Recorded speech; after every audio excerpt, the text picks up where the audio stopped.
God give me everything. Power house की नई video में अपने भाइयों को वेलकम करता हूं। भाइयों, आज मेरी तबीयत बिल्कुल भी ठीक नहीं है, इसीलिए अगर आपको एनर्जी डाउन दिखे तो लाइक का बटन दबा दीजिएगा, और अगर एनर्जी आपको अच्छी दिखे फिर तो हाइप भी कर देना है इस वीडियो को। देखिए, आर्थर बैटरबियोव को आप जानते ही होंगे। देखो, रशिया का ये जो रीजन है, यहाँ पर आप चाहे बॉक्सिंग में देख लो, चाहे रेसलिंग में, चाहे मिक्स मार्शल आर्ट में, एक से एक एथलीट आपको दिखेगा। अगर आप रेसलिंग की बात करें तो सादुलेव को कौन नहीं जानता, और अगर बॉक्सिंग की बात करें तो वहां पर आर्थर बैटरबियोव। वहां पर उन्होंने कहा कि अगर मुझे चूज करना पड़े, उनसे पूछ लिया गया था एक्चुअली कि इस्लाम मखाचेव और हबीब के अंदर से आपको एक फाइटर चूज करना हो, हु इज बेटर, तो आप किसको चूज करेंगे। अब ये क्वेश्चन डिबेट का रहता है, आप, मैं और सभी फाइट फैंस ये डिस्कस करते ही रहते हैं, लेकिन आर्थर बैटरबियोव का जो आंसर है वो था इस्लाम मखाचेव। उन्होंने कहा कि देखो, अगर मैं दोनों को कंपेयर करता हूं ना, तो मुझे ऐसा लगता है कि यार इस्लाम मखाचेव हबीब से कहीं बेटर है। अब दूसरा क्वेश्चन जो था वो भी काफी इंटरेस्टिंग था। दूसरा क्वेश्चन उनसे पूछा गया कि अगर आपकी और हबीब की फाइट हो जाए, एक स्ट्रीट फाइट, तो उसके अंदर कौन जीतेगा। तो उन्होंने कहा कि देखो, ये फाइट होगी 50-50, हबीब मुझसे यंग भी है। अब मैं इसके अंदर अपना पर्सनल ओपिनियन देना चाहूंगा।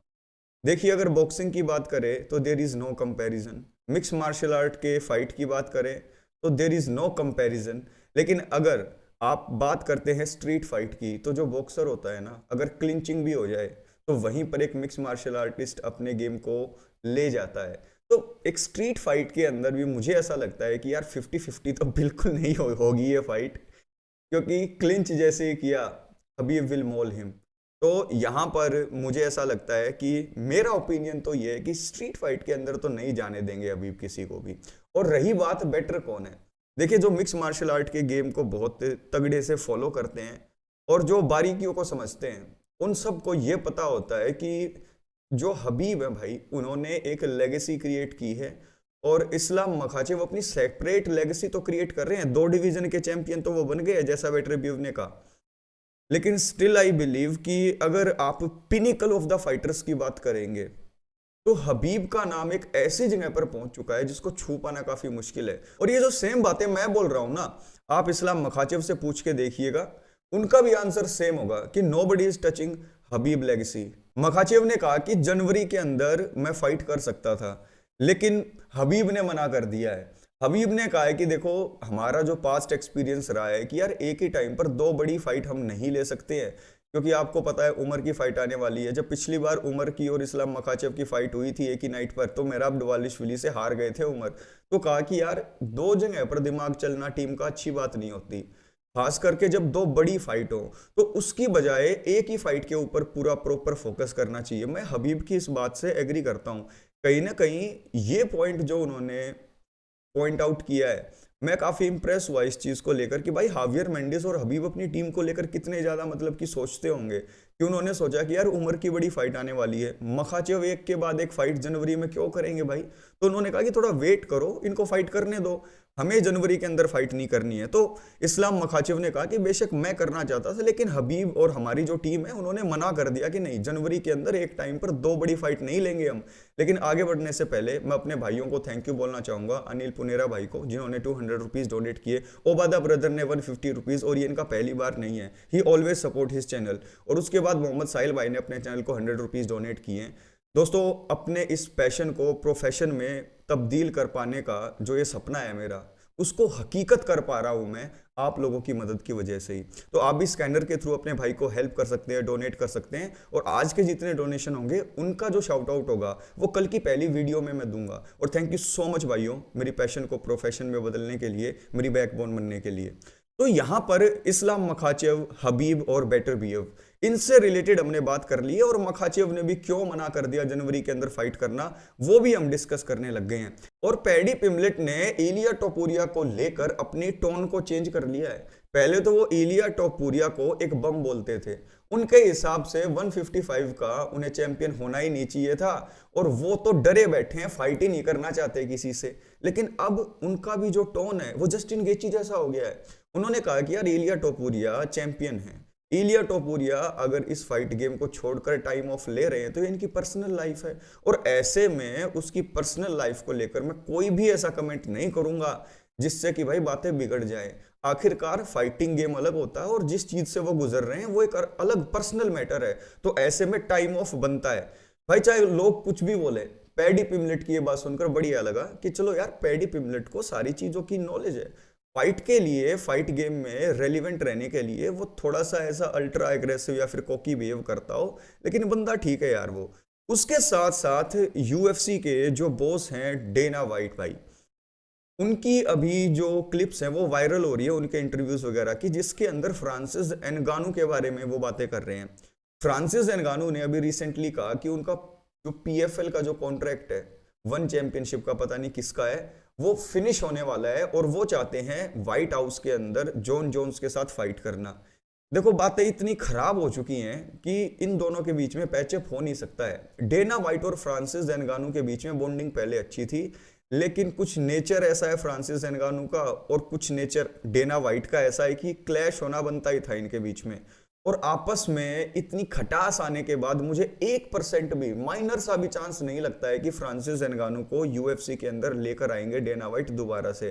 भाई हैवीवेट चैंपियन जो अपनी बेल्ट छोड़कर चला गया, रीजन चाहे कुछ भी हो, डेना वाइट का कहना यह है कि फ्रांसिस एनगानू दो मुंह सांप है, दुनिया के सामने अच्छा बनता है लेकिन मुझे पता है कि ये बंदा कैसा है, बंदा बढ़िया नहीं है ये कहना है डेना वाइट का। और ऊपर से फ्रांसिस एनगानू इतने हम्बल होकर कैमरा के सामने बात करते हैं कि कोई भी इस बात के ऊपर बिलीव नहीं करता कि यार फ्रांसिस एनगानू ऐसे अनरियलिस्टिक टेंट्रम या फिर कहीं की ऐसे अपने बॉस की छाती के ऊपर चढ़कर बैठने वाले तो हमें दिखाई नहीं देते।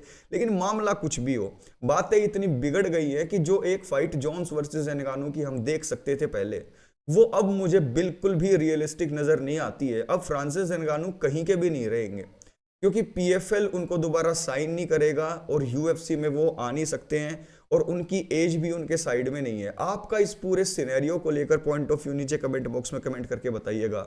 और यार हमजत चिमाएव रुकने का नाम नहीं ले रहे हैं, वो एलेक्स परेरा को बार बार ट्रोल कर रहे हैं कि भाई एलेक्स परेरा मुझसे डरकर भाग रहा है, और उसमें मदद भी कर रही है यूएफसी उनकी, यानी कि हमजत चिमाएव अब यूएफसी को भी लपेटे में ले रहे हैं।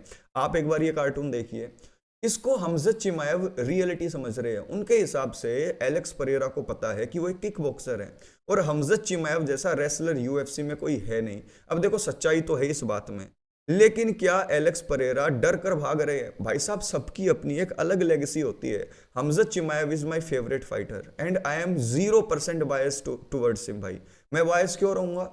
फेवरेट होना एक अलग चीज होती है, लेकिन आपका कोई फेवरेट फाइटर कुछ चीज गलत करे तो मैं कैजुअल फैन नहीं हूं कि उसकी हीरो वर्शिपिंग करने लग जाऊं।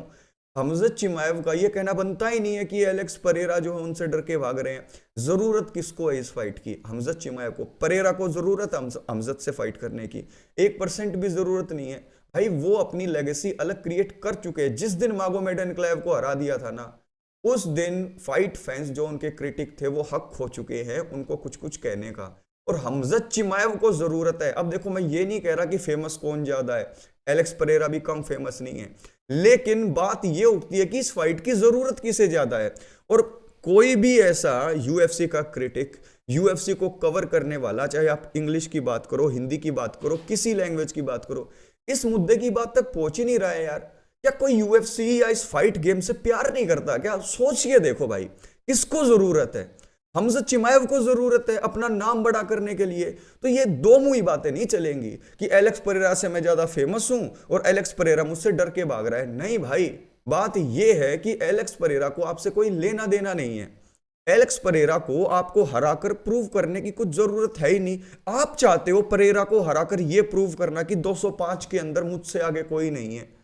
अब आप हरा दो ना हरा दो वो बात अलग है भाई, लेकिन ये कहना कि एलेक्स परेरा डर के भाग रहा है, ये डाइजेस्ट होने वाली बात नहीं है।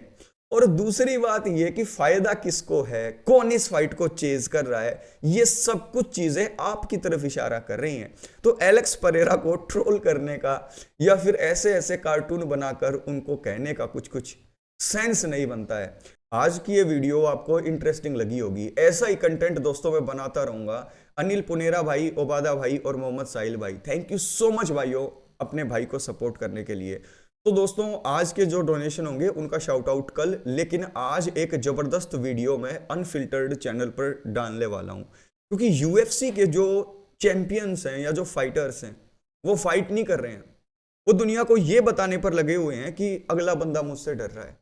इलिया के हिसाब से इस्लाम मखाचेव उससे डर के भाग रहे हैं, हमजत के हिसाब से परेरा उनसे डर के भाग रहे हैं, मागोमेड एनक्लेव 2 साल से चिल्ला रहे थे कि परेरा मुझसे छुपता फिर रहा है, टॉम एस्पिनल के हिसाब से जॉन जोन्स उससे डर के भाग गया, शॉन स्ट्रिकलैंड के हिसाब से हमजत चिमाएव उससे डरकर फाइट एक्सेप्ट नहीं कर रहे हैं, बिलाल मोहम्मद के हिसाब से जो कमारू उस्मान है वो डरपोक है। तो भाई साहब क्या पूरी यूएफसी डरपोकों से भरी बैठी है कि फाइटर अपने वेट कैटेगरी के अंदर अपने अपोनेंट्स को कॉल आउट करने की जगह पर अजीबो गरीब, कोई मुझसे डर गया, वो मुझसे भाग रहा है, वो मुझसे छिप रहा है, ऐसी ऐसी बातें करने पर लग गए हैं। ये इसीलिए हुआ है क्योंकि जो डेना वाइट है कंपनी के बॉस, वो खुद सीरियस नहीं है। अरे जिस कंपनी में जो बॉस होता है वो ही सीरियस नहीं होता तो उसके एम्प्लॉई या वहां पर काम करने वाले उतने सीरियस हो जाएंगे। डेना वाइट खुद उतने ज्यादा एक्टिवली नहीं है यूएफसी के अंदर जितने पहले वो होते थे। तो यहां पर हर जगह पर बेड़ा गर्क होता नजर आ रहा है, फाइटिंग की क्वालिटी गिर गई है, मैच मेकिंग जीरो हो गई है, रिजल्ट्स के ऊपर डाउट हो रहे हैं, कोई यहां पर कुछ कहता है कोई कुछ कहता है, अपने डिविजन्स को वाइप आउट करने का जो है सिस्टम वो खत्म हो चुका है। यूएफसी के अंदर सारी चीजें धीरे धीरे करके चेंज हो रही हैं। एक चीज आपको भी चेंज करनी पड़ेगी, लाइक शेयर कमेंट जो नहीं करते हैं भाई जरूर कर देना। नेक्स्ट वीडियो में मिलूंगा।